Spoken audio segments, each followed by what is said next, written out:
What's going on, everybody? This is John J. Gaming on the mic here, coming at you with a brand new episode of the Earlham Dynasty here on NCAA 14. This is John J. Gaming on the mic, and we are here, man. We are getting ready to go and take on the Earlham Engineers. They're 4-5, and they are considered one of our rivals.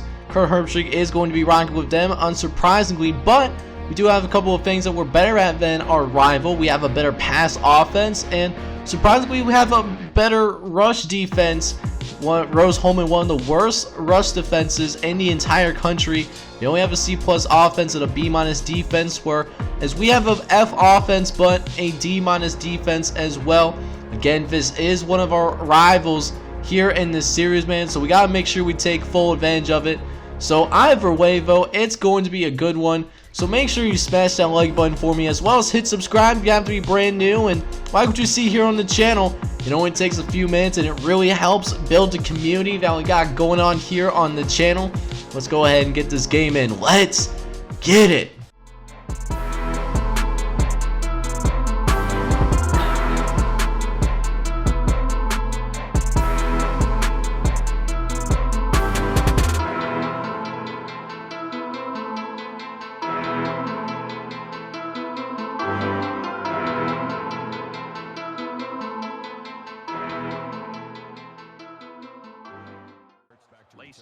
So let's go ahead now and kick things underway, starting our first rivalry game in our school's history since we brought back the football program.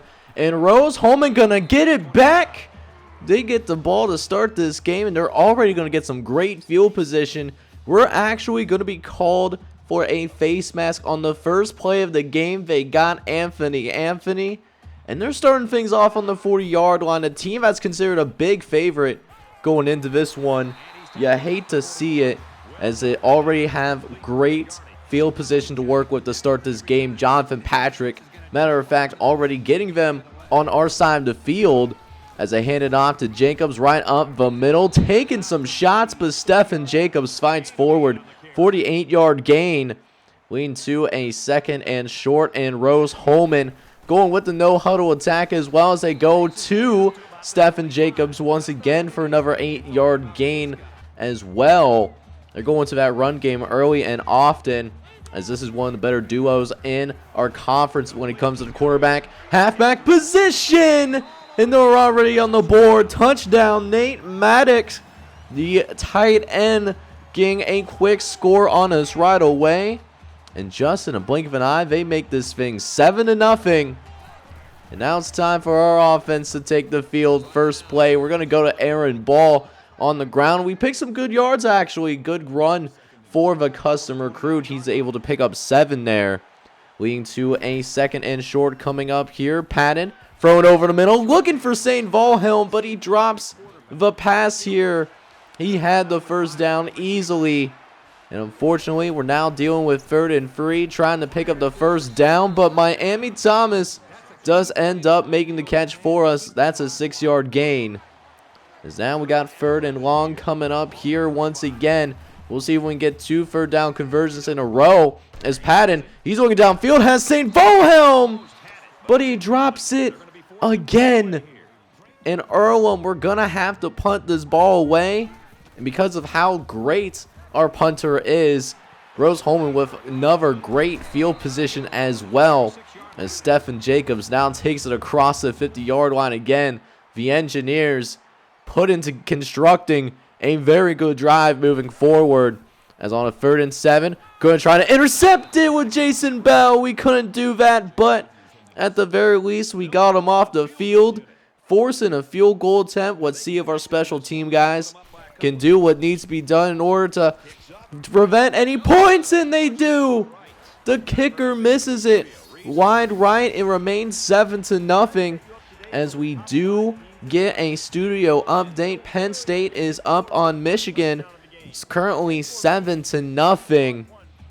As now, unfortunately for us, Earlham does go 3 and out on our next drive. And now it's still 7-0. Patrick, with all the time in the world, gets it out to Shaw. He breaks 2 tackles, Can't get a third one, though. It's a foot race, and we don't have the guys to keep up. It's a touchdown for Julius Shaw. We, you know, it's one thing to allow a long pass play, but it's also another, you know, to just get lit up by offensive players, you know, when it comes to being blocked down. So you hate to see it, and that does mean that Rose-Hulman's going to get another score on the board here once again, as we got another 3rd and long to deal with late in this first quarter. Patton will look over the middle, gets it to Adam Pitts, who hangs on and makes the catch. Good for 15 yards on the play. As now we got 1st and 10 once again. Patton will drop back. Good, trying to get it over the middle. Dangerous throw, but St. Fallhelm makes the catch. And although Rose-Hulman seems like they got away with a face mask, of course they don't call it for them when we needed that rivalry hometown call. As Patton will go try to scramble on a 3rd and 9 a couple plays later. We do end up picking up the 1st down, though. Miami Thomas also getting out of bounds. As we get to the final play here of this first quarter, Patton will drop back one more time. They get it over the middle to Henry B. York, who takes a shot, but does end up making the play. Looks like he got a little shaken up there, though. As we go into the end of the first quarter of this rivalry game, and Rose-Hulman is up early. Second quarter coming. So let's go, man. Second quarter officially underway. We got a 3rd down that we need to convert as we go over the middle. We get to Miami Thomas, who picks up 10 yards for us. Another 1st down for Earlham. And the Quakers are on the move, getting on the edge of the red zone.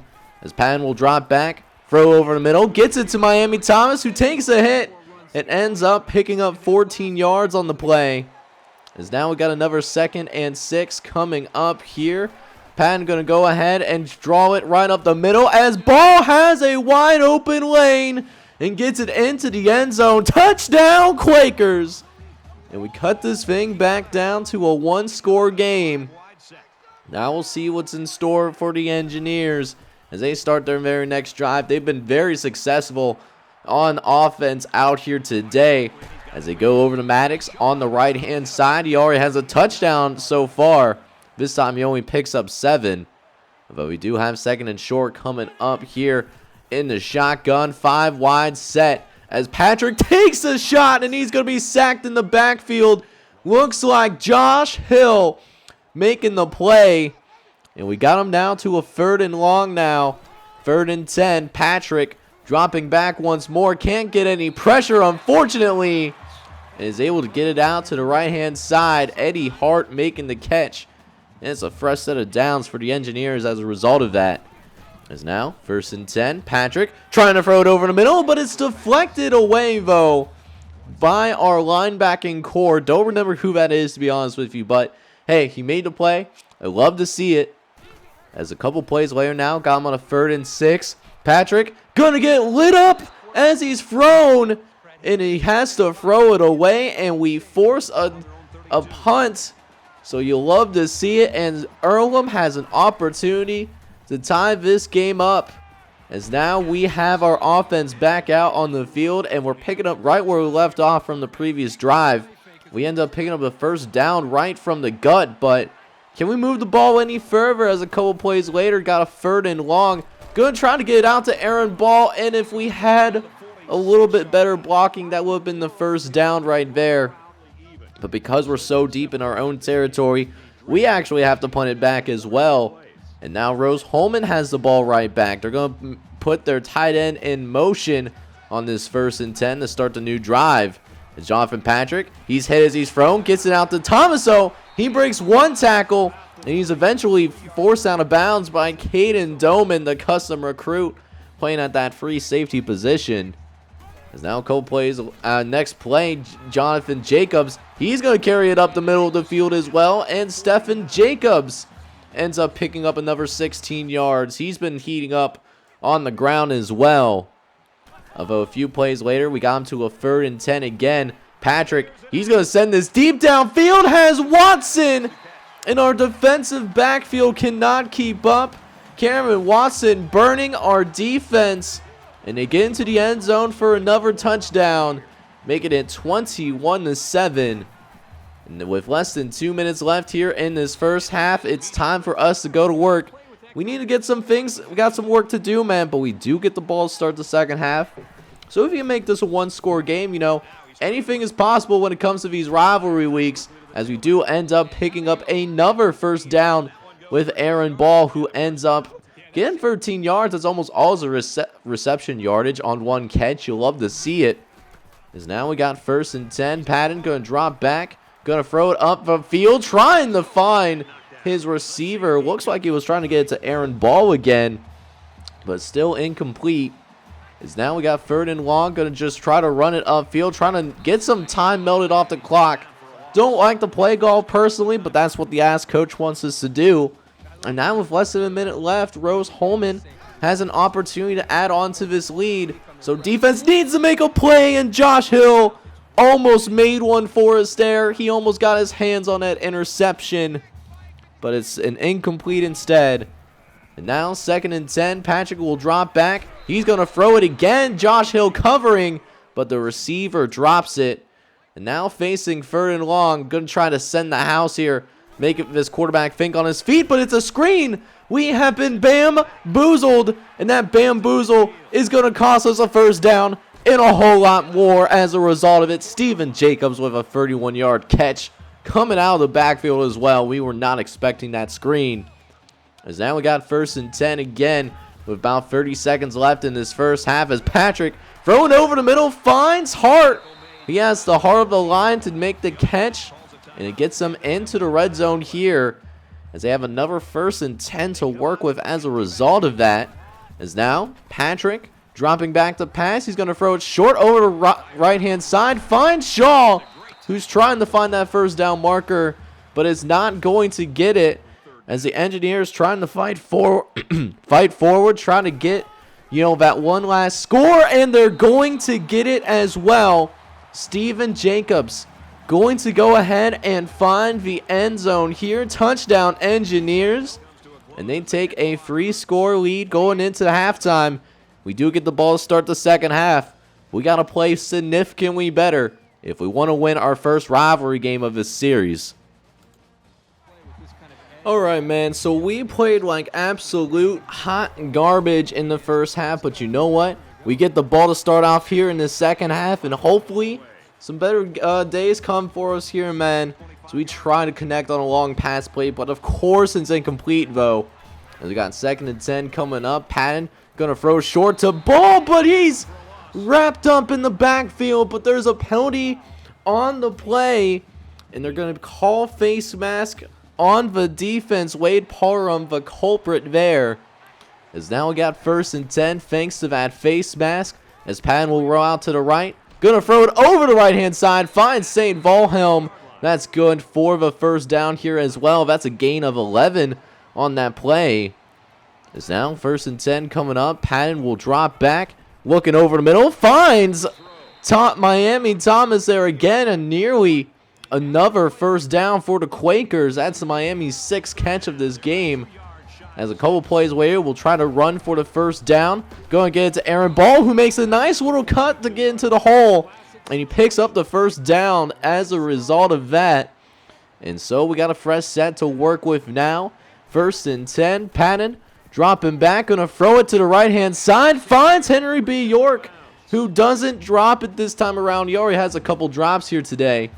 As we got 3rd and long now. As Patton dropping back to pass. Going to try to throw it over to the right-hand side, but it is incomplete, though. So now a 4th and long coming up here, and we're going to try to pick it up. Can't settle for field goals at this point in the game, as Patton looking around, trying to make a play, but there's not enough time in the pocket to rein Patton. He gets lit up like a Christmas tree. Guy had basically a free run at our quarterback. And so that does mean that Rose-Hulman is going to take over on downs. And they're on the move here again. Nearly another big catch up the middle of the field if it wasn't for our tacklers. Gain of 20 plus, though. As now we got another 1st and 10 to work with here. It's Patrick. He's going to hand it off to Jacobs. He's got some running room. Has one man left to beat, and we can't bring him down. And Stephen Jacobs is going to go ahead and get into the end zone once again. And that's going to make this thing 35-7.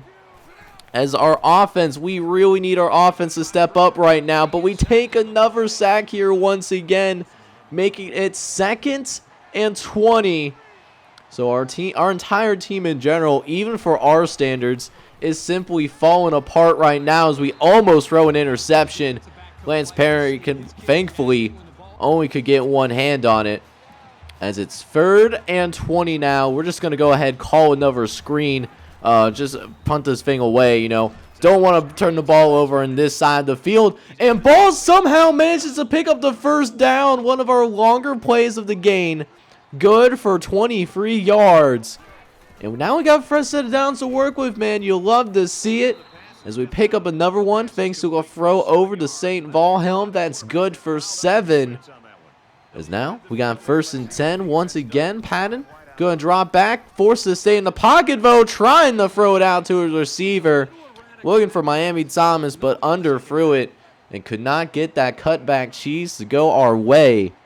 As we got 2nd and 10 now after the incompletion. Patton this time rolling out to the pocket and finds Miami Thomas on the opposite side of the field. And it's good for a first down. Earlham on the move again. As Patton will drop back, throw over to Jared Crosby. He comes into the game playing some safety, but he can also come in and play receiver as well. Made a good catch as a result of that. He's got 1st and 10 to work with, but we can't run the football. That's what really hurts us. We can't run the ball, and we don't have time for long developing plays. So, I mean, you hate to see it. As we got 2nd and 14, Patton going to try to throw it over the middle and finds Pete Wise. Pick up a few of those yards right back, but that being said, though, we still have a 3rd and long that we need to deal with. As now, 3rd and 8, Patton dropping back, going to try to throw it over the middle, and we have our first mistake. We had him, but we should have done a little bullet pass. We got a little greedy trying to pick up a few extra yards, but Robert Benjamin gets the interception. And a game that's already been ugly is going to get even uglier moving forward. As now, 1st and 10 following the interception. Jacobs with some blocks brings our guy down, and we barely stop him from getting to that first down marker, but still picked up 10. We got a 2nd and inches coming up here. We'll see what happens as Patrick will do a play action. Gonna find Watson over the left-hand side. He ends up breaking a couple of tackles, but we also get called for a penalty. So not only do we allow a long pass play, but we double down on our mistakes. We get a face mask called on us. That's Caden Doman they're gonna call it on. And they're gonna get us even closer now. Now they're sitting on the 30. As Patrick on the next play following the face mask. We get called for 2 face mask in a row, bro. You hate to see it. Just making it so much easier for them guys to drive it down the field, and this time it's half distance to the goal. So we probably had at least 30 plus penalty yards on this drive, and when we don't have this much talent on defense, you know, not doing ourselves any favors as we have a guy get into the end zone, another touchdown, easy throw for the quarterback to make.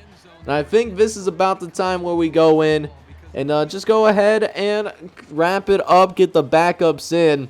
And we lose another one. This time our first rivalry game since we bring the football program back from the dead.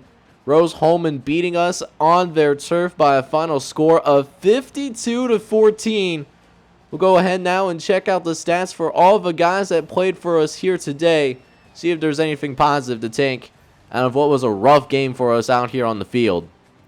So it did turn out to be a very embarrassing showing in the rivalry game. We end up losing 52-14, and in a game like this, man, when you lose this badly to your rival, there's not really a lot of bright spots. But I will say, Terrain Patton, he does make his first appearance back since he had his injury that knocked him out a few weeks. And Terrain Patton, you know, he looked like he didn't have too much rust on him for the most part. 29 for 42, 258 yards, had a touchdown and interception, and had a 69% completion percentage. Nice.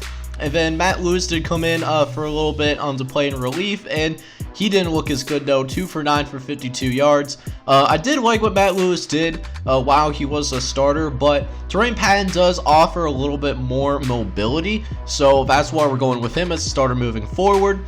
For the running game, I mean, again, it's been a story this entire year. We cannot run the football. I mean, it's just plain and simple, but even with our struggles, we still find the way and get into the end zone on the ground, as Aaron Ball does find the end zone for a touchdown on 13 carries for a grand total of 10 yards, which was our leading rusher, by the way.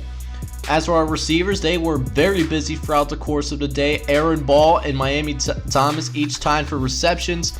We each had 8 catches on the day, with Miami Thomas specifically leading the way. He had 86 yards, which is the best out of all Earlham receivers, with Henry B. York not too far behind him. He had 46 yards, but he also had a touchdown as well. For the blocking, Nate Coleman got himself a pancake, but Jesse Landry and Brandon Pierce each allowed a sack out there on the field. And then defensively, Caden Dolman, he led the team in tackles today, but I mean, there really isn't that many positive things to talk about. Josh Hill and Jamie Johnson, they each got sacks, which, you know, we usually don't get multiple sacks, so we did get that today, but we didn't force a turnover, man, and that's really unfortunate. Actually, scratch that. Joey Martin forced a turnover in garbage time, but I mean, again, it only happens like late in the game. So I mean, tough performance. We just gotta figure out a way to bounce back. So next episode is going to be actually a episode of the Big Earl Football Podcast, episode number 2. That's going to be dropping hopefully on Saturday night.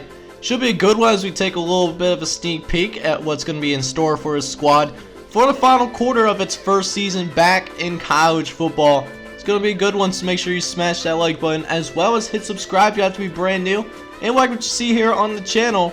In the meantime, this is John J. Gaming on the mic signing off. Hoping you guys are all out there having a wonderful day.